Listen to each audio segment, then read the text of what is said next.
So NIO CEO William Li just did this hour-long interview.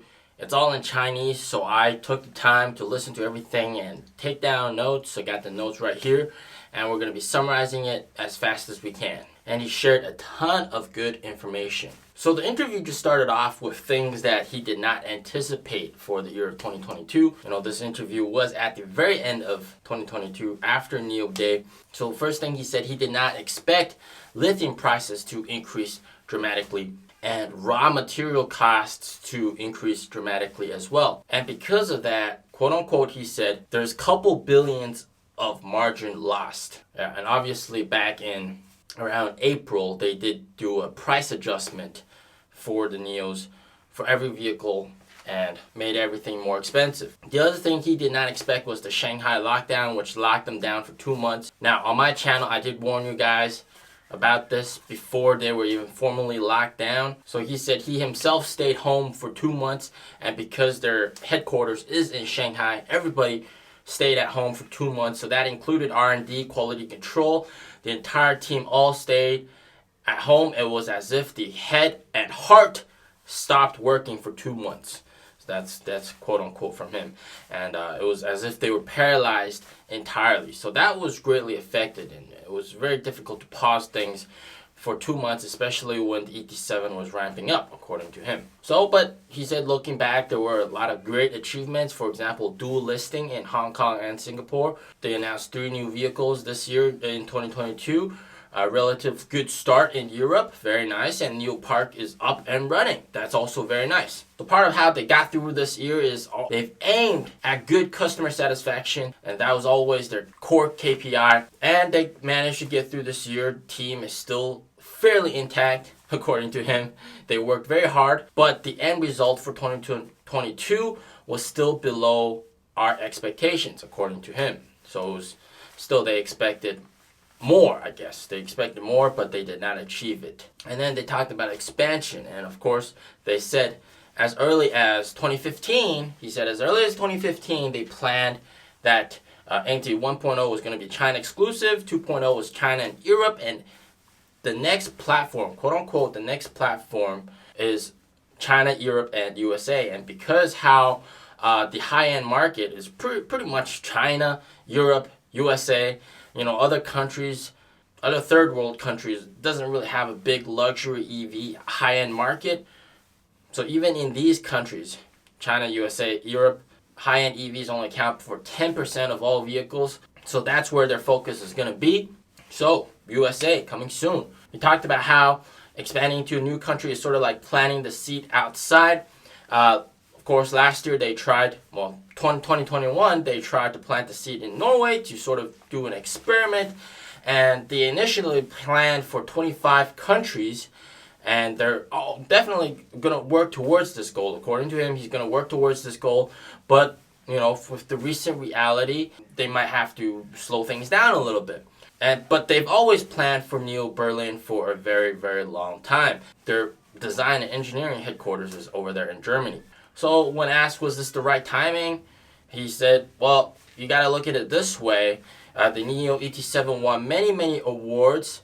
Best large sedan award, beating out the EQE, Mercedes EQE.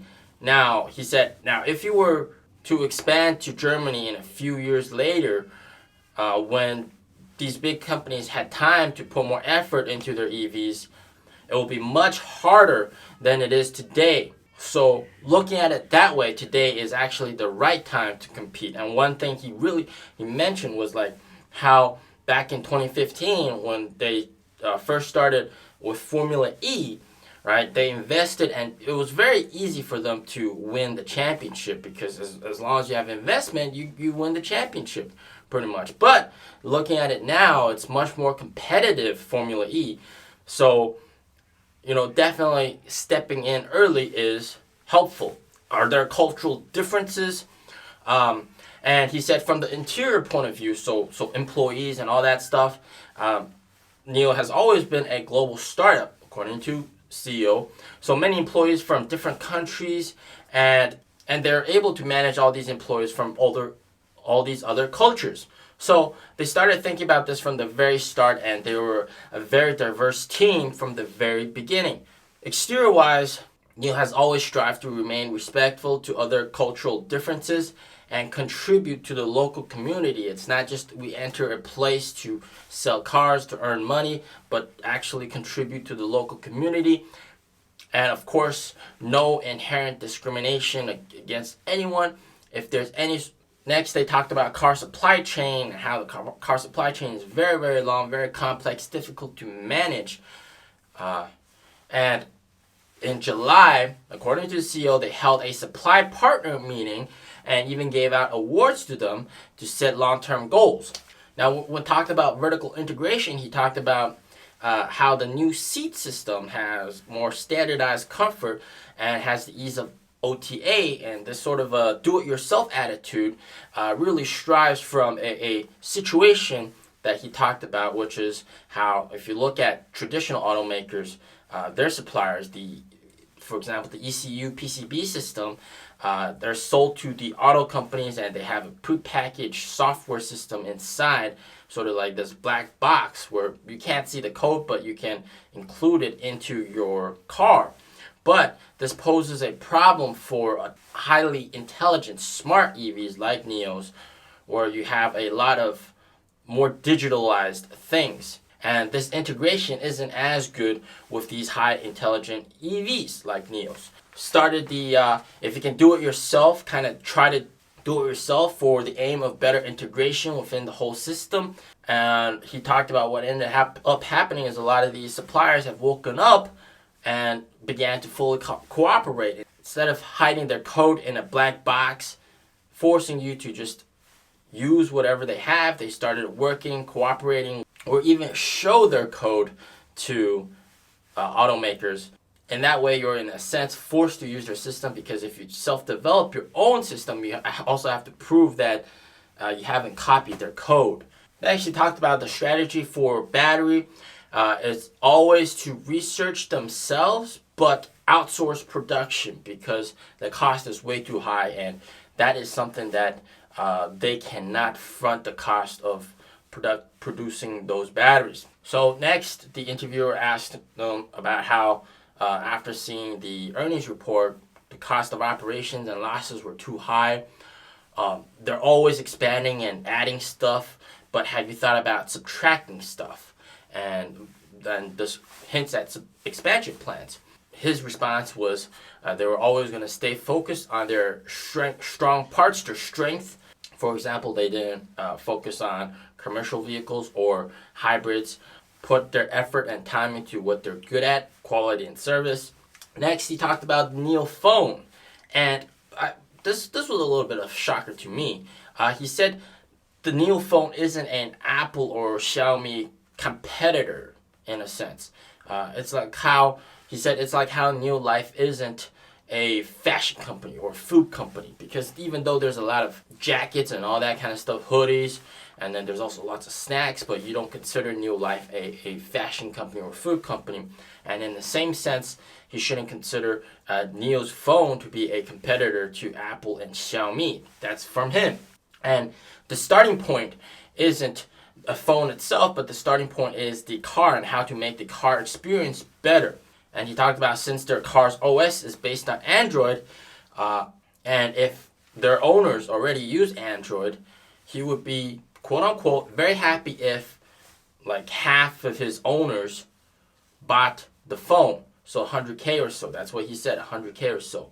And the focus is to make the phone and car connection very good. And the logic behind that is you already bought a 400,000 RMB car. Why can't you supplement that by buying a 5,000 to 8,000 RMB phone to give you more control and access over the car via your mobile device?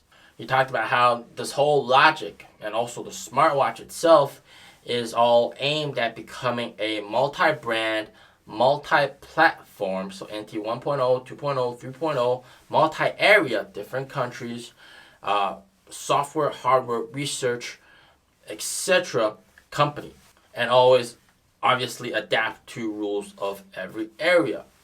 So the focus is always still the car. So even if they make a smartwatch The purpose isn't to compete with Apple or anybody like that. The purpose is to make their cars much more competitive and much more better. And one thing he really talked about in that interview is how they know that Apple is going to make a car, and NIO's logic is from car to phone, but with Apple it's probably going to be from phone to car. So you own an iPhone and you want the Apple car. He said obviously there's going to be a lot of integration inside the iPhone to do a lot of the functions you needed in an Apple car. And then he talked about how management is actually quite challenging, because he talked about how he's more focused on research and development for the company, and then Chin Lee Hong, co-founder, is more focused on everything else. So he says Chin Lee Hong has over 70 people reporting to him. So that's a lot of people. And that needs to be eased up, according to him, to make it more like streamlined. Improving cross-team management was something that he talked about, very, very important. For example, he mentioned how a AI engineer might not have anything in common with a coder, right? A guy that just writes the software.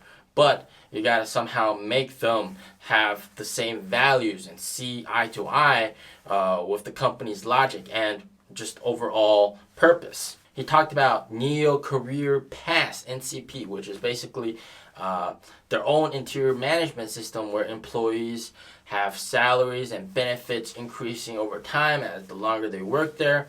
And part of that is to prevent poaching from competitors, because competitors do a lot of poaching. Quite recently, the general manager of Suzhou from NIO in Suzhou got poached to become Xiaomi's vice president. So obviously there's a lot of that to try to prevent this from happening. He talked about how they have 40 different departments, so they spend a lot of time on interior management. They have about 30,000 employees, 30,000 plus employees. One of the challenge is to endorse company values and logic. They also have a star rating system, interior star rating system, sort of like a council almost. He talked about how it's not him, but other NIO employees elected by other NIO employees, and they formed this council to do yearly voting and all that kind of stuff to award the best employees, etc. And he talked about one of the challenges is to make everybody endorse company values and logic. A lot of the difficult choices is for him to make choices, for example, that may affect the future in terms of value. For example, he said, do you save money now to potentially in the future lose maybe tens of hundreds of thousands of dollars, or do you lose that money now in the future that you could potentially save a lot of money? And he said that being a CEO is more about making these difficult choices. Cool. Let me know if you're excited for the NIO smartphone. I'm sure it'll be a great phone, even though a lot of the features is going to be more catered towards NIO's. It's still going to be an awesome phone nonetheless, otherwise people wouldn't buy it. So of course, it's got to be a great phone. And also USA expansion plans. Are you excited for that? Let me know in the comments down below. Stay safe, stay healthy. Peace out.